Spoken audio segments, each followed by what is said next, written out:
Core Essentials Mini Battle Belt. Stick around.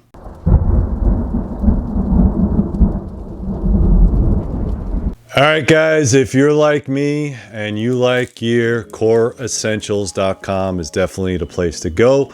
I am a big fan of Core. I've used most of their products for some time now. I have a dress belt, I have my gun belt, my EDC belt. Most of the belts that you're going to find on the website, and I'll drop the link down below, will have the color or desired style that you want. They make leather belts, which is good if you're going out or you want to look fashionable. They also make EDC belts for those that just want to look tactical.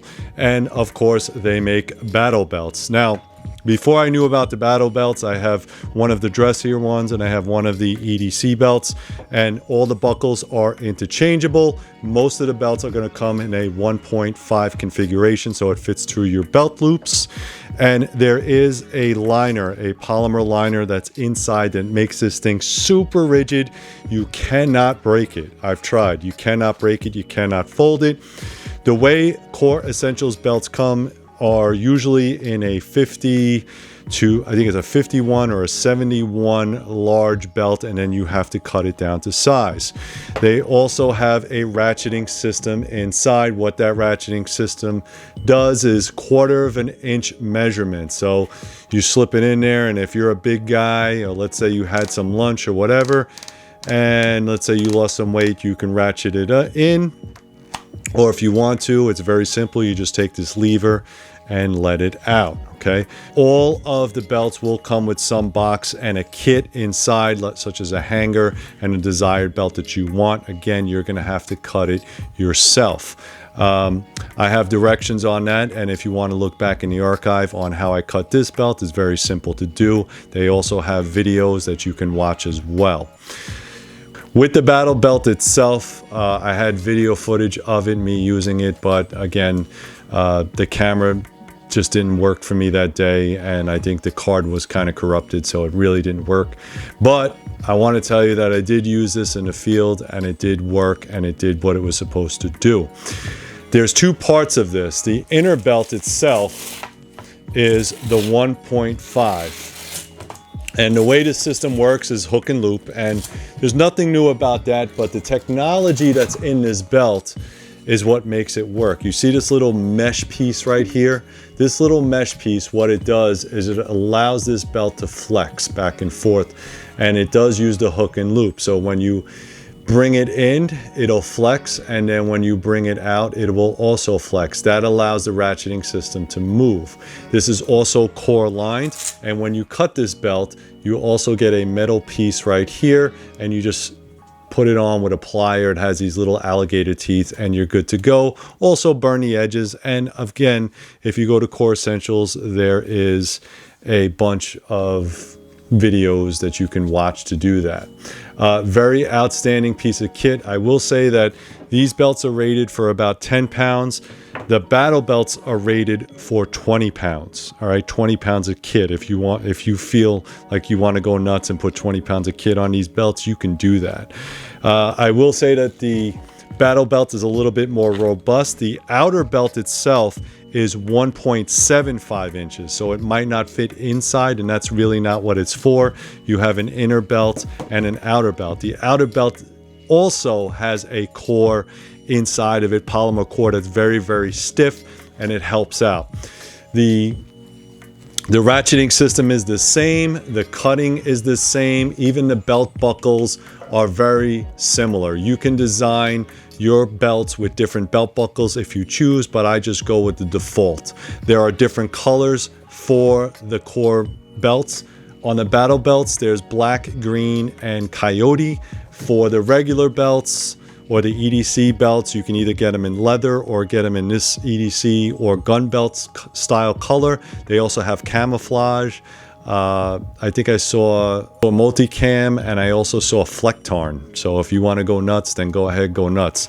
For the battle belt, I just went with straight up black. The whole inside is filled with hook, and on the outside is where you have your 2 rows of molly. Now, this is nothing new, but again, this is a very good setup. I did get a tip online. If you want to set up your MOLLE, this is going to come very, very stiff. So what you want to do is sort of bend the belt to loosen up that MOLLE, and then you can put whatever strapping you want inside.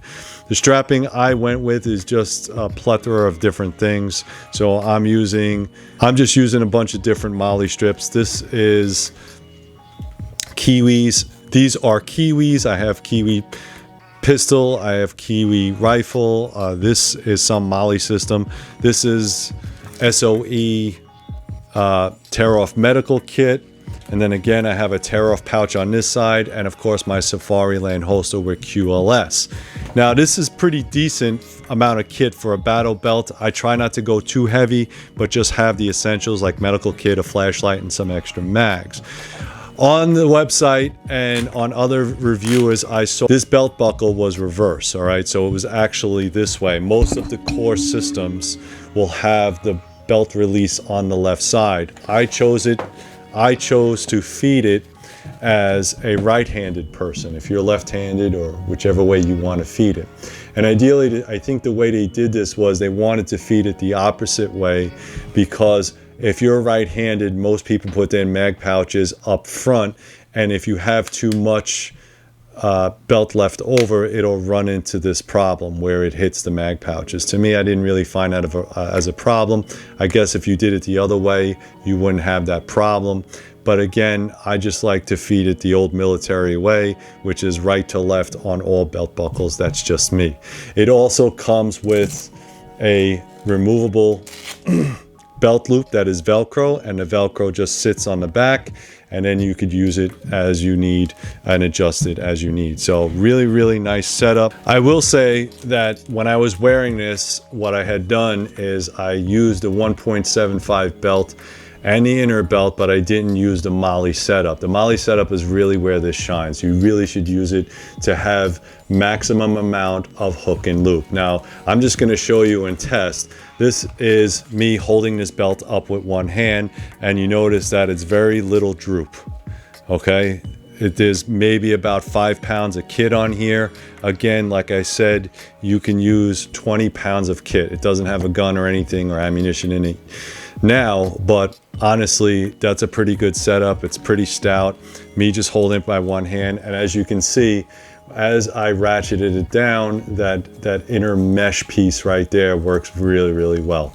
Again, I'm going to put all the links down below, guys. If you're looking for a battle belt that's lightweight, that's comfortable, that uses MOLLE, that's very, very stout, this is definitely the belt for you.